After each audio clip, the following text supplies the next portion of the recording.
When Ibrahim Traoré saw her fragile hands trembling as she offered him a single flower, he did not see just petals. He saw pain, courage, and a battle for life. Before we continue, make sure you subscribe and stay with us because what happens in this story will stay with you long after it ends. The street was noisy, filled with the usual rush of footsteps and cars, yet one small figure seemed to stand against all the chaos. A woman stood there with a basket of flowers. Her clothes were faded, her face pale, and her body seemed weaker than the crowd that moved past her without a glance. Still, she smiled at every stranger, as if her flowers carried more than just beauty. Ibrahim noticed her while passing. At first, it was nothing unusual. In many cities, people sell flowers, fruits, or small items for survival. But something about her stopped him. Her eyes were heavy, not with sleep but with exhaustion. She looked as if every step she took cost her strength, yet she stood with determination. He walked closer, and she greeted him softly. Her voice cracked, but her smile remained. She lifted one rose towards him, and in that small gesture there was more weight than in all the speeches he had ever heard. It was not just a sale, it was a plea. Curiosity struck him. He asked her name. She hesitated, then whispered it like someone who had been forgotten by the world. He asked why she sold flowers here when the street seemed so unforgiving. She paused, eyes filling, and finally said something that changed everything. Every flower she sold was money she saved for her next chemotherapy. The words hit him like a storm. This was not a story of survival in poverty alone. This was survival against death itself. She was fighting cancer, day by day, session by session, and her only weapon was a basket of fragile roses. Ibrahim froze. He had faced the pressure of leadership, betrayal, and even the threat of bullets. Yet none of those had broken him like this. The courage of this woman, standing in the middle of the street fighting both poverty and disease, pierced straight through him. People continued walking, cars kept moving, and life in the city did not stop. But in that small corner, time seemed frozen. He looked at her flowers again. They were no longer simple roses. Each one carried the cost of pain, medicine, and another chance to live. Ibrahim felt his chest tighten. For a leader known for his strength, the sight of this woman made his eyes wet. But the story did not end here, because the truth behind her struggle held an even deeper twist that no one around could see, and what Ibrahim discovered next would shake him further. Ibrahim wanted to say something, but words refused to leave his lips. He had spoken before thousands. He had argued in front of powerful men. Yet in front of this fragile woman with a basket of roses, he felt silent. The crowd kept ignoring her. But he stood still, and that stillness made her uncomfortable. She lowered her eyes as if ashamed of her struggle being revealed. He gently asked her, "How long have you been doing this?" She took a slow breath before answering. "Since the doctors told me that without chemotherapy, I would not see another year." Her tone carried no anger, only a tired acceptance. She explained that she had no family left to support her. Her husband had left years ago. Her children were too young to earn, and friends had disappeared when life became too heavy. She sold flowers because they were affordable to buy and easy to carry. Every morning she borrowed a small amount from a neighbor to purchase them from the market, and by night she tried to return the borrowed money with whatever little she had earned. If she managed to save something, that became her hope for the hospital bill. If not, she would simply wait for another day, another chance. Her hands trembled as she spoke, and Ibrahim noticed how thin her arms had become. It was as if the disease was eating her strength quietly while she fought back with roses. He asked her how many sessions of chemotherapy she still needed. She looked at him, her eyes suddenly wet, and whispered, "Enough to make me believe I still have time." The answer was vague, but it revealed more than exact numbers ever could. Ibrahim's heart ached. He thought of all the people in power, all the resources wasted on greed, and here stood a woman begging strangers with flowers just to buy days of life. It was a cool balance, and it made his chest burn. He wanted to buy all her flowers, but he stopped himself. Something inside him told him this was not about charity. This was about dignity. He asked her if she ever thought of giving up. Her reply shocked him even more. She said, "Giving up would make the disease win faster than it should. Selling these flowers makes me feel I am fighting back. Every time I hand one to a stranger, I am not just selling beauty. I am buying another chance to live." Ibrahim's throat tightened. He realized this woman did not see herself as weak. She saw herself as a soldier on a battlefield where every rose was a weapon, every smile was armor, and every coin was hope. The world around them still rushed. Unaware of the quiet storm between the two, Ibrahim felt that this was not just a story anymore. Somehow, it had become his too.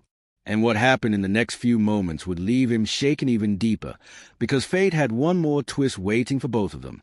Ibrahim stood there with a rose in his hand, but the weight of it felt heavier than iron. He kept staring at the petals, thinking of the battles this woman fought in silence. She noticed his quietness and said softly, "You do not need to feel sorry for me. Just take the flower. That is enough." Her words cut through him, because they were not spoken with bitterness, but with dignity. For a moment, he thought of how leaders are often praised for strength, for courage, for power. Yet here stood a woman whose only weapons were flowers, and she showed more bravery than many men who carried guns. The thought left his eyes moist, but he quickly looked away, afraid she would notice his weakness. She then asked him a question that left him frozen. "Do you know how it feels to beg for life, one day at a time?" Ibrahim tried to answer, but his voice broke. He had faced danger, even death, but never in such a cruel, slow form. He admitted softly, "No, I do not." She nodded gently, as if she expected that reply. Then she told him something even more painful. The hospital had given her a date by which she needed to complete her treatment. If she failed, they would stop. Her voice trembled as she said, "I am running against a clock that does not wait. Every morning I wake up, I wonder if I have enough to buy one more chance." The honesty of her words pierced Ibrahim. It was not just a body fighting. It was a soul refusing to surrender. And then, almost without thinking, he asked her, "Do people buy your flowers?" She smiled faintly. "Some do, but most walk past me. They see the flowers, not the woman holding them. I do not blame them. Everyone has their own struggles. But sometimes I wonder if I'm already invisible." That line broke him completely. Invisible. The idea that a human being, with dreams and pain, could stand in plain sight and still not exist for others was unbearable. He looked around at the people passing by. Nobody stopped, nobody noticed, nobody cared. The city moved like a machine, and she was just dust on the road. He could no longer hold back his tears. For the first time in years, his eyes burned, and he let the tears fall. The woman, surprised, reached out weakly and touched his arm. "Why are you crying?" she asked with genuine confusion. He looked at her and said, "Because you remind me of what it means to fight. You remind me that true strength is not in power. It is in refusing to give up, even when the world turns its back." She looked at him in silence. Her smile returned, but this time it was softer, almost like a secret shared between two souls. And just when Ibrahim thought he had understood her pain, she revealed something that struck even harder, something that would not let him sleep that night. The woman adjusted her basket as if preparing herself for confession. Her eyes wandered to the ground before meeting Ibrahim's again. In a low voice, almost trembling, she said, "The truth is, the chemotherapy is not only for me." Ibrahim blinked, confused. She hesitated, then continued, "My daughter, she is sick too." The words struck him like thunder. He stared at her, trying to process what she had just revealed. Until that moment, he thought the battle was only haze, a fight between her frail body and the disease. But now, the weight of the truth doubled. Not only was she fighting for her own life, she was also struggling for the life of her child. Her lips quivered as she explained. Her daughter was younger, too young to understand what cancer meant. The little girl thought her mother was simply buying medicine with the flowers, and she believed that every rose sold was magic. The child imagined that with each coin her mother earned, some invisible healer added days to her small life. The woman never told her the full truth because she wanted her child to believe in hope rather than fear. Ibrahim's heart sank. He pictured the little girl waiting at home, maybe lying weak on a bed, wondering when her mother would return with enough coin for another miracle. He felt his throat tighten as he asked, "How do you manage both?" Her reply was simple yet devastating. "I do not. I just try. Some days she gets treatment. Some days I do. But most days, neither of us does." There was silence between them, broken only by the sound of the city rushing past. For Ibrahim, the noise of cars and footsteps felt like an insult to the quiet tragedy unfolding in front of him. How could the world move so fast when lives were being stolen so slowly? He looked at her flowers again. They were no longer roses, lilies, or daisies. To him, they looked like fragments of borrowed time, fragile pieces of hope being traded for survival. He felt anger rise inside him, not at her, but at the cruel reality that forced her to choose between her life and her daughter's. She lowered her gaze and whispered, "I am afraid to die, not because of death itself, but because I fear leaving her alone. That is why I stand here, no matter how weak I become. I do not sell flowers. I sell my fear, my love, and my time." Ibrahim could not hold himself any longer. His tears flowed openly. For a man known for his iron heart, the sight of his tears shocked even himself. Yet she looked at him with calm eyes, as if her pain had already accepted its place in this world. But just when he thought her suffering could not reveal any deeper wound, she lifted her head and told him a secret that shattered him completely, a truth darker than anything he was prepared to hear. Her hands trembled as she pressed the basket closer to her chest, as if hiding something fragile. Ibrahim leaned forward gently, sensing her hesitation. Then, in a voice that almost broke into silence, she said, "My daughter does not know that I am sick too. She thinks I am strong, and that I am only fighting for her." The words hit Ibrahim like a blade. He realized this woman was carrying not just the weight of disease, but also the weight of a lie told out of love. She was pretending to be stronger than she was, shielding her child from the cruel truth. "If she knew," the woman whispered, "she would give up her own treatment so that I could live. She would sacrifice her chance, and I cannot let that happen. So I smile. I laugh.